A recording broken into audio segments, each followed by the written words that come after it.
გამარჯობა ბარბარე. გამარჯობა. საუბრობთ ვეფხისტყაოსანზე. რითია შენთვის ვეფხისტყაოსანი საინტერესო? შინაარსობრივადაც იგეთია, რომ რა ხდებოდა ადრე. ანუ ის არის აღწერილი, რაც ადრე ხდებოდა ხოლმე და მაინტერესებს ეგ. შენ რა წარმოდგენა გქონდა ვეფხისტყაოსნის შესახებ, ვიდრე დავიწყებდით მის შესწავლას? გაინტერესებდა? ასე ძალიან. რა წარმოდგენა გქონდა, რას ფიქრობდი? მეგონა რომ არ დამაინტერესებდა იმდენად და რთული წესაკითხი იქნებოდა. ახლა რას ფიქრობ?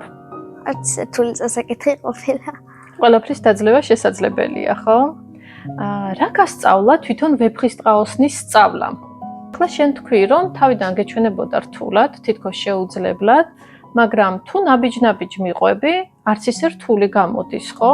რთული რომ არაფერი არ არის და ყველაფერი რომ შეგიძლია გაკეთო თუ ძალიან მოინდომებ. ბარბარე, მოგწონს ის ეპოქა, რომელშიც ვეფხისტყაოსნის გმირები ცხოვრობენ? ეს რაინდული ეპოქა? თავგადასავლების ეპოქა? კი, მაგრამ ეს ეპოქა ჯობია. ეს ეპოქა ჯობია. შეიძლება ვისწავლოთ რამე ამ ძველი ეპოქისგან? თავგანწირვა მაგალითად კეთილები რომ იყვნენ. თანამედროვე ეპოქაში რომ ცხოვრობდნენ, მაგალითად ავთანდილი, ტარიელი, როგორები იქნებოდნენ?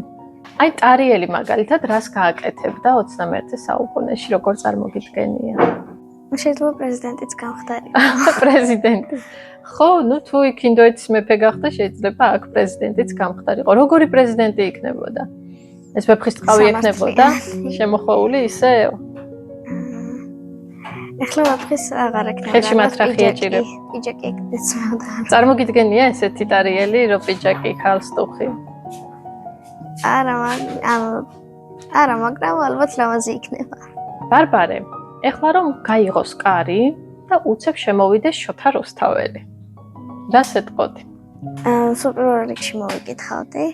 მე ვეტყოდი რომ რა ქვია და ალბათ კიდევ შევეკითხებოდი რომ ესეთი კარგი წიგნი როგორ დაწერა და ამდენი ლექსი საიდან მოიგონა რომ ამ ხელა წიგნი თვლიანად ლექსებითაა სავსე.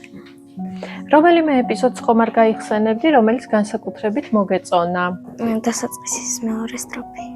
ჰეღმერთო ერთო შენ შეჰქმენ სახე ყოვლისა ტანისა შენ დამიფარე წლევამის დათრგუნვად მე სატანისა მომეც მეჯნურთა სურვილი სიკვდიდ მდეგა სატანისა ცოდათა შემსუბუქება მუნთანა წასატანისა. რაზეა ეს სტროფი? იმაზე რომ ღმერთი ეხმარება ყოველთვის ადამიანს. ჩემი აზრით მაგრია. ჩვენთვის რითია საინტერესო ვეფხისტყაოსანი, მისი ეპოქა, მისი გმირები, მასში მოცემული სიბრძნე, თანამედროვე ადამიანისთვის რითია საინტერესო? ადრე რასაც აკეთებდნენ, შეიძლება რომ ახლაც დავიწყოთ და იგვინაირად ვიაზროთ და იგვინაირად გავაკეთოთ. რას გულისხმობ? ახლა ცხეზე ხო არ შევსწყდებით? არა, აი მაგალითად ძალიან ბრძენები და ჭკვიანები რომ იყვნენ ჩვენს მოცავით ისე ვიფიქროთ, რომ რაც კარგს მოგვიტანს. ვინ არის ყველაზე ბრძენი პერსონაჟი ვეფხისტყაოსანში? ავთანდილი. რა დაგამახსოვრდა ავთანდილის სიბრძნისგან?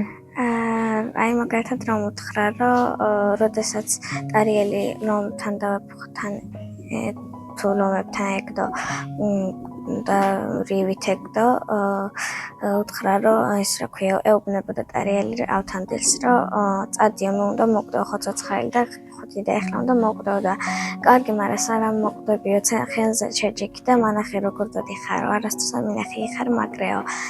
ავთანდილმა უთხრა და ტარიელი შეჯდა და ნელა მოყონიერდა. და სად გამოჩნდა ავთანდილის სიბრძნე ამ ეპიზოდში? იქ რო ცხენზე შესვა და იქიდან იცოდა რომ აღარ ჩამოვიდოდა მერე.